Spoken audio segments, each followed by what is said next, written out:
Je suis un homme d'extérieur. Les étendues, tout ce qui est plongeant, perte d'horizon, en plus sur le dos d'un cheval. Dans le silence, dans un bien-être sûr qui est la plénitude. C'est des pays rudes, mais moi ça me plaît ça, c'est la vie, hein.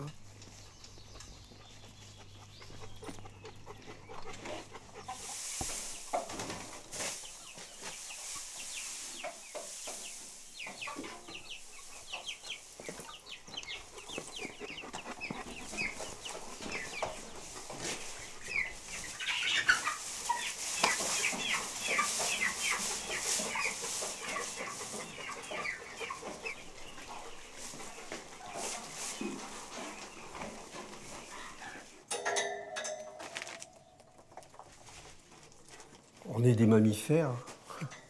On se reproduit, on allaite, on meurt, on est méchant, on est mordant.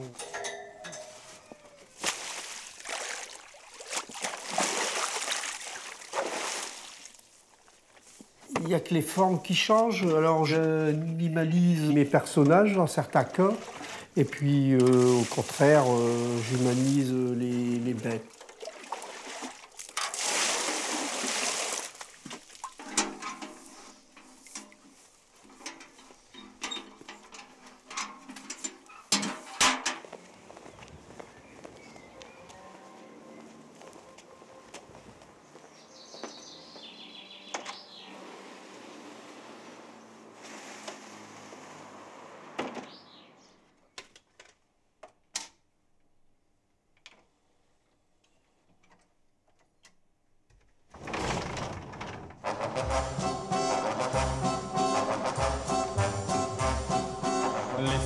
Les instants précieux où on a besoin de beaucoup de silence sont de même force qu'un beau morceau de musique.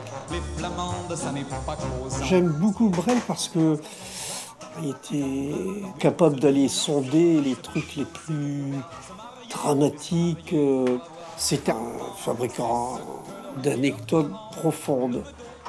C'est toujours de la narration, hein, finalement. Que leur ont dit leurs parents, le bedeau, et même son éminence, l'archiprêtre qui prêche au couvent, les Évrosins qu'elle danse, les flammandes, les flammandes.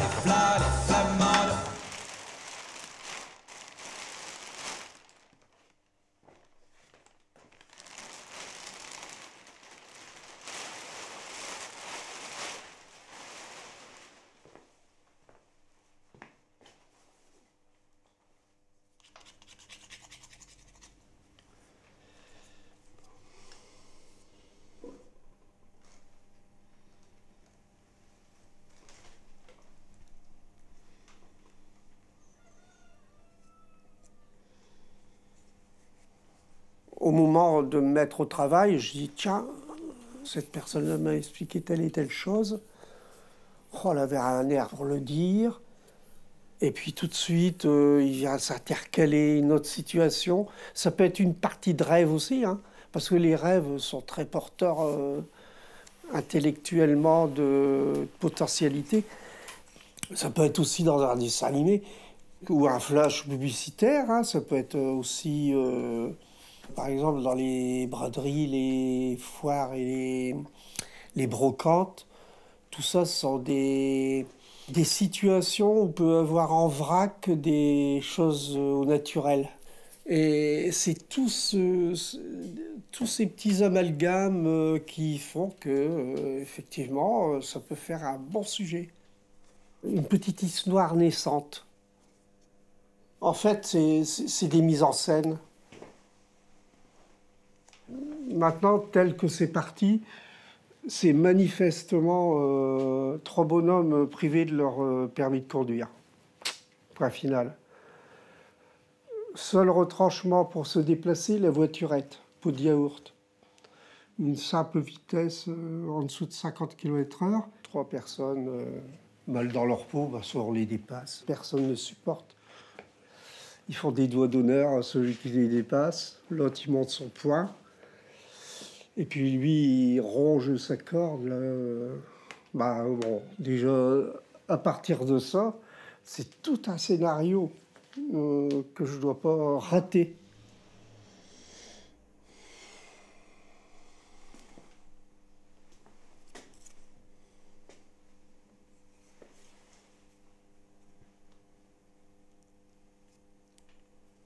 Il est permis de délirer. Hein. Des fois, j'imagine leur conversation, parce que je suis dans les confidences, c'est moi qui les fabrique. Là, vous ne le voyez pas, mais en dessous de cette casquette, il y a une calvitie pas possible. Je peux vous retirer la casquette si vous voulez. Non, je le ferai pas parce qu'elle colle bien, vous voyez.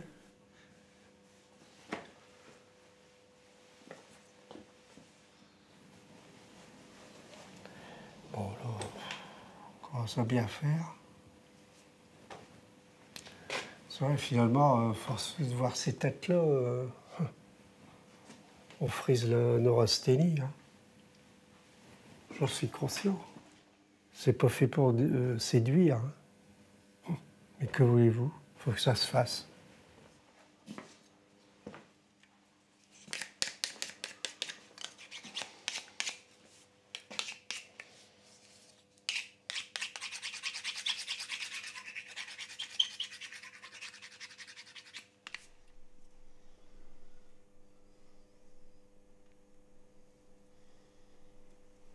Quand j'ai un sujet qui tient la route, je sens que je vais pouvoir le triturer, je ne le lâche plus. C'est terrible, hein. Il n'y a plus rien qui compte. Hein. Donc, une fois que je l'ai en tête, visuellement, qu'est-ce que ça donnerait? Alors, je fais des croquis avec du fusain. Le fusain, c'est un gros charbon de bois où il est impossible de faire du détail. Et c'est très bien comme ça. On ne se fourvoie pas dans le détail. On y va, comme ça, en gros. Puis après, bah, on peut partir vraiment dans le sujet, quoi. Et puis, on pense à un mot. Je vais dire, par exemple, coquelicot. Oh, c'est formidable, coquelicot. Ça sonne dans les oreilles, la langue qui se délie avec facilité. Alors, on note. Et tout ça, ça fait une surexcitation intellectuelle qui vont renforcer mon idée.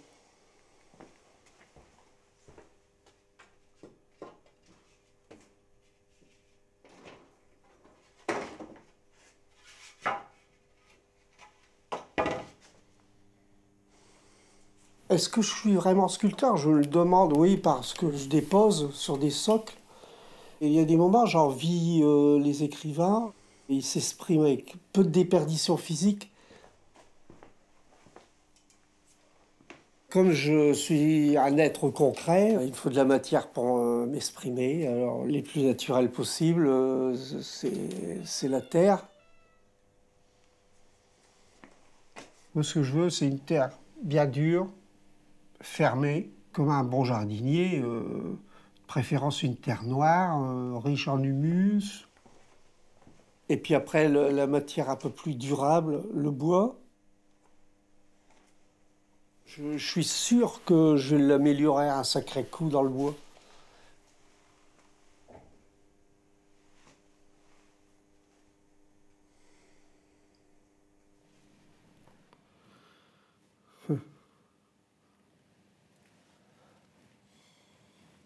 En fait, je vais installer une mise au point comme ça.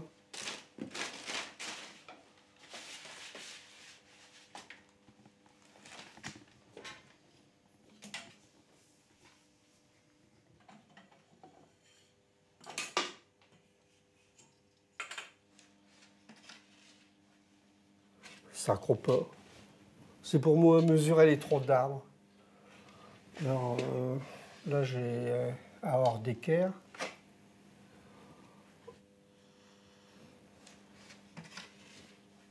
Finalement, l'obsession, c'est quand il manque de la matière. Pouf. Alors là, c'est ce qu'il y a de pire. Ça devrait aller. Hein. Si je fais toutes mes formes à la mise au point, puis que là il m'en manque, j'aurai une main très plate. Ça...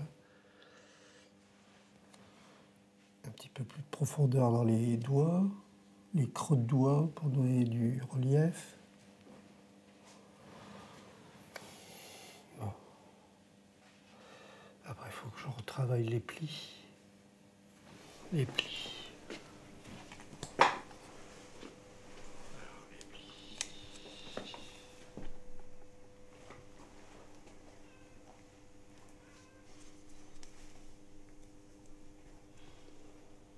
Un faciès et un pli, c'est quasiment pareil. Si vous riez, vous tendez les joues, tout remonte, les yeux se ferment pratiquement, puis ça laisse entrevoir une bouche ouverte. Les tissus s'élargissent, il y a des plis ronds. Quand on les fabrique, on est sensible à ce genre de forme, quoi. Ce qui provoque la forme. Oui, finalement, tout en parlant, je rectifie le col. Il était pas assez large et puis il était pas assez aérien. Parce qu'il ne faut pas oublier une chose, c'est que mes 3 personnages sont censés rouler à 50 km/h. Ça brasse, hein.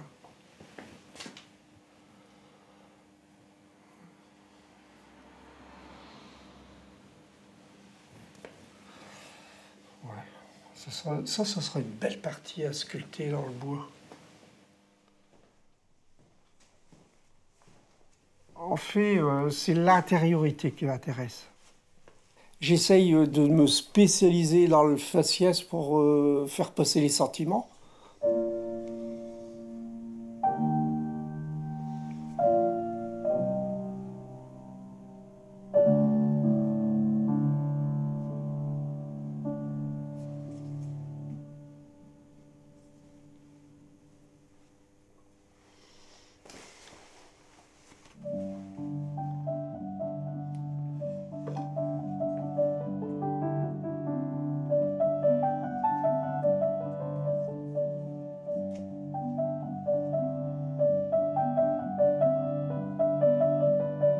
Je fais par rapport à ce que je vois.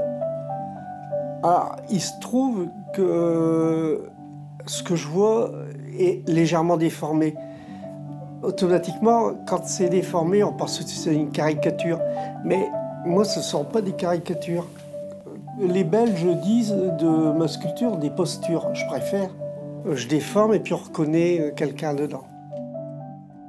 Ça peut susciter un fou rire dans certains moments, peut-être. Il faut se méfier des rires. Hein. Le rire, attention, ça peut être un drame.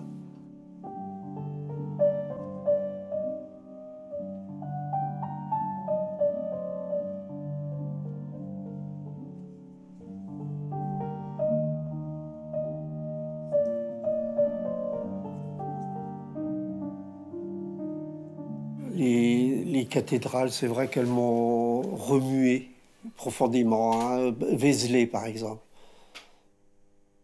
Ces chapiteaux, les sculptures romanes,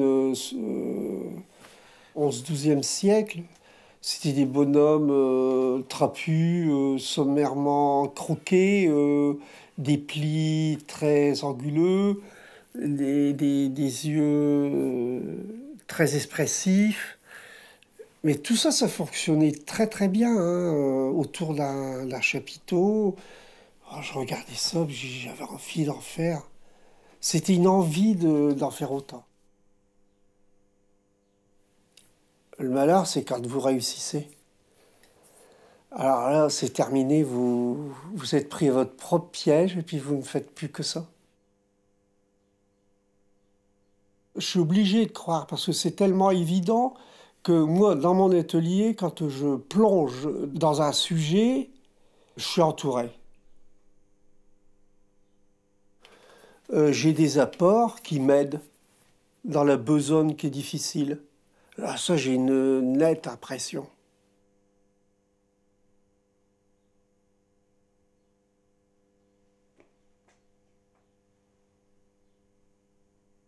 Quand vous avez un bloc énorme, un cylindre d'un bois extrêmement dur qui est le chêne, qui a 200 ans, très dur, tout ça, il faut faire une sculpture. Ben, il faut avoir le foie. La foi, elle se porte là, essentiellement. La confiance qu'on a pour justement aller jusqu'au bout. Le bois, il oppose une résistance avant de se laisser couper. Ça, c'est aussi une forme de conquête.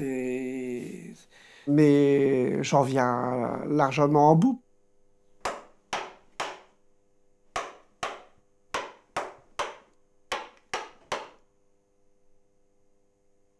Il y a un côté charnel qui est loin d'être inintéressant.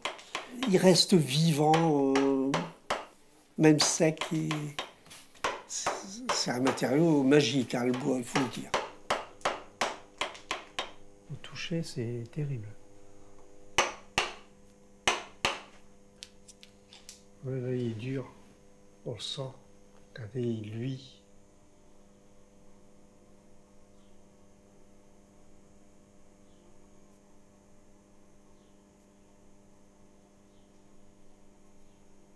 Les formes, bon, ça y sera. Après, il restera les couleurs. Alors, les couleurs, c'est très, très important. Un gros nez, s'il est tout blanc, il n'est pas beau.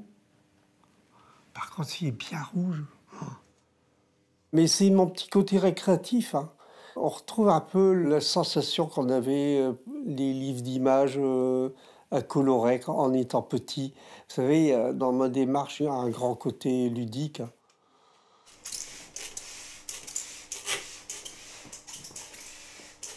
Ça me permet de regarder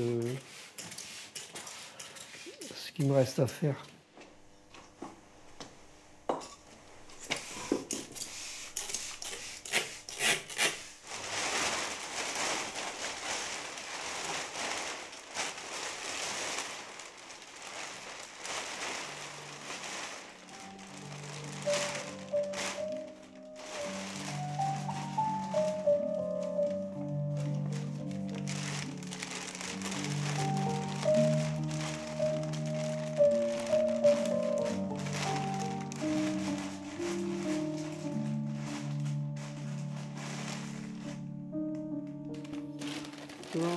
Ça, c'est bien hermétique.